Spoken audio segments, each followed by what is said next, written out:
Se parler, s'accorder pour des élections municipales à venir apaisées. L'exercice est tenté dans la commune de Broum Broum par la convention des organisations de la société civile pour l'observation domestique des élections et nous allons en parler dans cette édition. Sauvegarder la nature et les espèces animales, le chef de Gourcy en a fait sa priorité et dans cette édition, nous allons effectuer une plongée dans le bosquet royal pour découvrir ce qui fait de ce bosquet un site touristique. Voilà pour le sommet. Mesdames et messieurs, bonsoir et bienvenue à cette édition.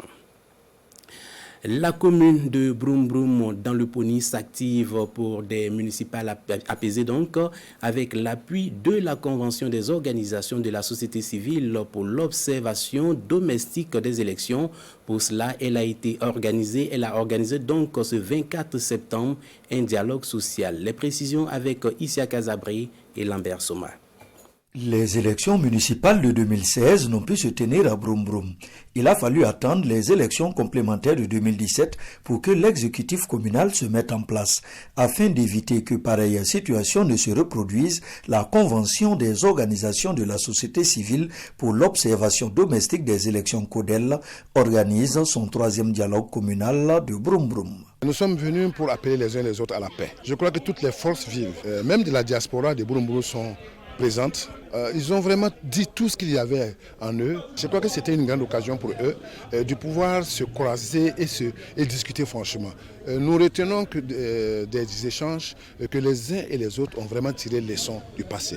Pour les organisateurs, ces échanges ont permis à certains qui ne se parlaient pas de renouer avec le dialogue et comprendre les enjeux de la décentralisation. Nous pensons que sincèrement, il n'y aura plus de problème. Voilà, les élections vont bien se dérouler et je crois que les gens ont compris. Ils ont bien compris que maintenant, il ne sert à rien de chercher des problèmes. Je voudrais qu'il y ait des réconciliations et cette réconciliation doit être populaire. S'il y a la solidarité, alors je crois que tout va bien. Des suggestions et recommandations ont été faites par les populations qui demandent plus d'interaction entre les élus et les citoyens. Parlons toujours de municipal, mais cette fois à Bobo-Dioulasso où s'est tenue la 3e session ordinaire de l'année 2021 du conseil municipal. Un conseil marqué par l'examen et l'adoption de 18 projets et des signatures de conventions. Betty Bienaon, Striki Milogo et Kadou Remenki nous font ce reportage. Cette 3e session ordinaire de l'année 2021 du conseil municipal de Bobo-Dioulasso est dominé par des demandes d'autorisation de signature de conventions avec des partenaires privés. Le conseil municipal compte à travers ses futures conventions apporter son appui à ses partenaires privés qui contribuent inlassablement au développement de la commune. Et nous avions décidé depuis un certain temps de demander aux acteurs des événements majeurs au niveau de la ville, des acteurs de développement majeurs, de nous soumettre des propositions de conventions, ce qui nous permet de savoir combien on doit leur donner en termes de subventions et également de suivre l'exécution de leurs activités. Il est aussi question d'un projet sur la réalisation d'une cité communale, ainsi que la délibération sur la modification du budget gestion 2021. Dès que nous voudrions faire une modification, c'est-à-dire prendre des crédits d'un chapitre pour les envoyer à un autre chapitre, alors nous sommes obligés, la loi nous oblige à aller vers le conseil municipal pour le faire. Les questions de logement sont très cruciales. Les agents de la commune, les acteurs directeurs de la commune, et souvent les gens pensent qu'ils ont des terrains ou des logements. Malheureusement, ce n'est pas le cas et c'est ce constat que nous avions fait. Donc nous avions décidé, dans le respect de la légalité et de la procédure, de dégager un espace pour pouvoir réaliser des logements sociaux pour que les agents communaux et les acteurs communaux de façon globale puissent bénéficier de ces logements. En somme, ce sont 18 points qui sont inscrits à l'ordre du jour de cette 3e session ordinaire. Entre autres, une réflexion sur la réalisation d'un monument, une place publique ou une rue à dédier aux champions du monde Iron Bibi. De Bobo-Dioulasso cap sur Diebougou pour vivre la journée de solidarité, initiative du maire de la commune, une journée qui a permis de récolter un peu plus de 2 millions de francs CFA pour venir en aide aux personnes démunies de la commune. Compte rendu signé Elvis Tuina et Lambert Soma. 40 sacs de maïs de 50 kg, des cartons de savon, une enveloppe de 50 000 à 16 associations. C'est le don fait par Adolphe Somda, maire de la commune de Diebougou, à cette première édition de la journée de solidarité de sa commune. C'est une joie de pouvoir donner de la joie à d'autres personnes. Et ce n'est pas la première fois qu'on fait un don, mais c'est la première fois que ce soit personnel. Ça n'a rien à voir avec le conseil municipal. D'une valeur de plus de 2 millions de francs CFA, ce don est destiné aux nécessiteux des ménages, aux 2 camps de déplacés internes que compte la ville et à des associations. En tout cas, c'est un geste qui nous a touché beaucoup au cœur. On est très contents. Avec ça, on peut aller mieux. Avec ça, on peut agrandir nos associations. On peut faire beaucoup de travail. Par la voix de son représentant, Maître Guy Hervé Kama, parrain de cette cérémonie, a souhaité que la solidarité soit la chose la mieux partagée chez tous les habitants de Diebougou. Depuis un certain temps, avec le maire, il est en train de bâtir une grande famille qui est la famille de la commune de Diebougou. Il m'a demandé de pouvoir dire aux habitants de Diebougou que c'est le chemin sur lequel il va falloir aller, c'est le chemin qu'il faut emprunter pour que demain soit meilleur à aujourd'hui. Les bénéficiaires de ce don ont été identifiés par le service social de la mairie de Diebougou qui dispose d'un fichier régulièrement mis à jour, toute chose qui donne plus de transparence selon le maire. Une autre action de solidarité, mais cette fois à Kaya, dans le centre nord. Et là, c'est la communauté burkinabé vivant en Côte d'Ivoire qui vole au secours des personnes déplacées internes avec un don essentiellement composé de vivres et de vêtements. La cérémonie donc de remise est intervenue ce 28 septembre en présence de Martin Ouedraogo et Yacouba Kwala. Les personnes déplacées internes de la région du centre nord gagnent entre autres 3 tonnes de vivres, 20 bidons d'huile, 10 sacs de sel et des vêtements. L'œuvre est des Burkinabés vivant en République de Côte d'Ivoire. Cette générosité consiste, selon eux, à soutenir ces personnes en situation de détresse. On a vu la population qui sont déplacées. Vraiment, ça nous fait tellement mal qu'on ne peut pas dormir, on ne peut pas laisser ça comme ça. Et on est prêt pour soutenir à nos parents. Bon, il faut dire que nous sommes d'abord burkinabés et savoir qu'on a des frères qui sont déplacés, qui ont quitté les résidences habituelles, il est sûr que ces personnes-là sont dans des conditions difficiles. Donc au vu de tout ça, nous avons dit mais pourquoi ne pas leur apporter main forte? Donc voici un peu ce qui a pu nous motiver à pouvoir poser cette action-là. Après avoir écouté les conseils de la communauté burkinabé vivant en Côte d'Ivoire, ces déplacés internes traduisent leur reconnaissance aux donateurs. Tout le monde est content de recevoir ces cadeaux. Présentement, il y a la faim, donc nous sommes tous heureux. Que Dieu nous apporte son assistance pour qu'il y ait la paix. Ce don a coûté 2 500 000 francs CFA aux Burkinabés vivant en Côte d'Ivoire. Ils promettent apporter d'autres soutiens à ces personnes les semaines à venir. Environ 200 millions de francs CFA pour le financement d'un projet de construction et d'équipement d'un bâtiment à l'hôpital pédiatrique Charles de Gaulle de Ouagadougou.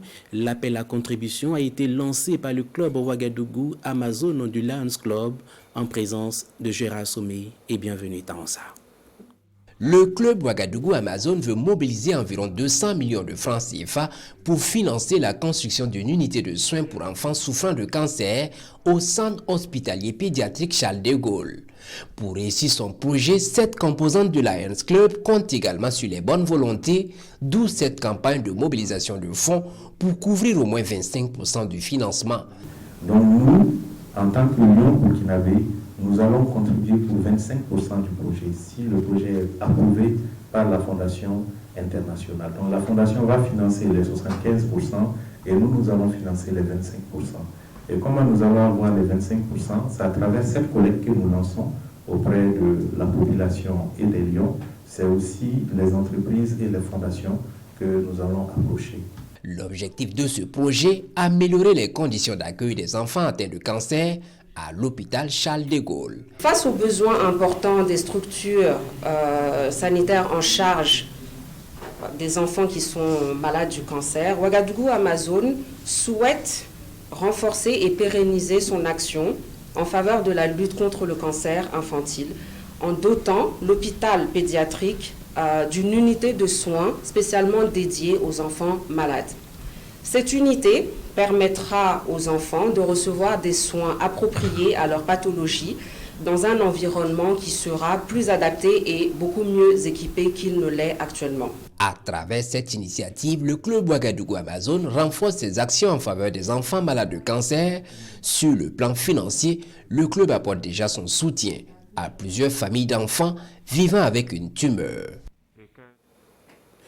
Un bosquet royal devenu au fil du temps un site touristique et qui force l'admiration de par la présence donc des plantes médicinales et des animaux sauvages en voie de disparition.